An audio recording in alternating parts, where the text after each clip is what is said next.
Growing up on Naptown mean streets,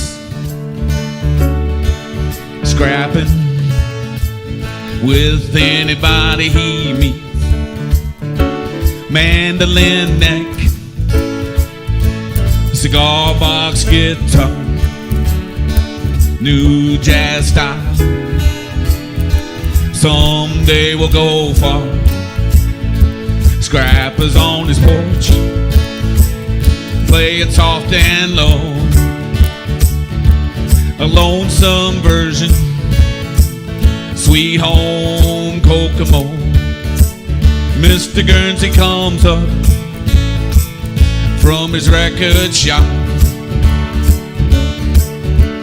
Little birdie tells me you're the very best we've got. Scrapper Blackwell blues sure makes you feel fine. Blackwell's blues sure makes you feel fine. Blackwell will play his blues all the time.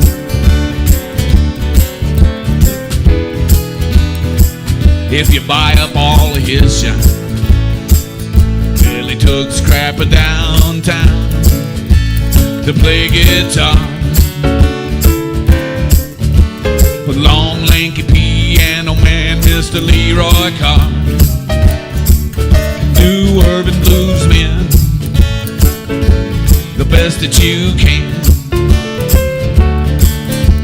and we'll make some records for Vocalian. How long, blues before sunrise, mean Miss Streeter Mama, hurry down sunshine, Chicago, New York, St. Louis they'd roam. They always come back to their Indiana Avenue home. Leroy gets paid and they're making a name. Scrapper gets mad 'cause he wants the same. But just like Leroy's straight alky blues song, his hard life was over, now Leroy's dead and gone. Well, they played the blues all around that town. Leroy Carr, 6 feet in the cold, cold ground. Scrapper and Leroy had just broke up mad. Now Scrapper's all alone and the man is sad. Well, he plays with Little Bill and Bumblebee Slim, but playing the blues just wasn't the same for him. He goes back to being Frankie Black and making moonshine, playing lonesome blues in his spare time. Survivalist of the blues came around, survivalist of the streets of that town. Prestige records, old country blues sound. Until that night, Mr. Bean shot Scrapper down. Scrapper Blackwell blues sure makes you feel fine. Blackwell's blues sure makes you feel fine. Blackwell will play his blues all the time. If you buy up all of his shine, Scrapper Blackwell blues sure makes you feel fine.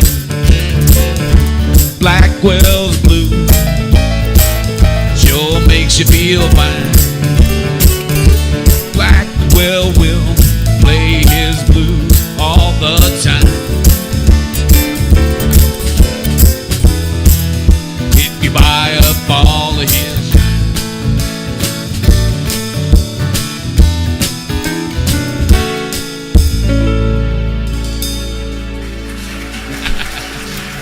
Thank you very much. Thank you. Rich. Mr. Guernsey was a record producer for Vocalion Records, and when he showed up at Scrapper's house, Scrapper said, "I make more money making moonshine than I do playing guitar." So Mr. Guernsey bought up all his moonshine stock and said, "Will you come and play guitar now?" Is that right? And of course he agreed. So wait a minute. Did somebody else? I need a little help here. Somebody else kill somebody else? At the end, Scrapper had started getting some recognition from blues revivalists in the 1950s, and so he was getting record contracts with Prestige Records out of New York City, and selling records all over the world and starting to make a comeback. And he got into they called him Scrapper because he was scrappy. Come on. He was cantankerous, and he got into a little altercation with a gentleman over there on the west side at 16th and Dr. Martin Luther King. It was 16th and West Street at the time. And then Mr. Beam shot him down. Wow. In 1958, I think it was. And I think Scrapper was about 60 at the time. Wow. Making a comeback. So. Wow. Yeah, long, very interesting story of a guy. That is amazing. Who was kind of an underdog. His partner, Leroy Carr, was getting all the credit for all the records they were selling, and the record label said Leroy Carr, but it took a while before Scrapper finally got the record company to put his name on the label. So in my way of seeing, he deserves to have a song written about him. Yeah, absolutely. And, quite a dynamo, and at the same time, pretty much underrated. So. Wow. Thank you for sharing that with us. Thank you very much for allowing Come me on. to do that. That's amazing. Thank you. Thank you very much. Woo!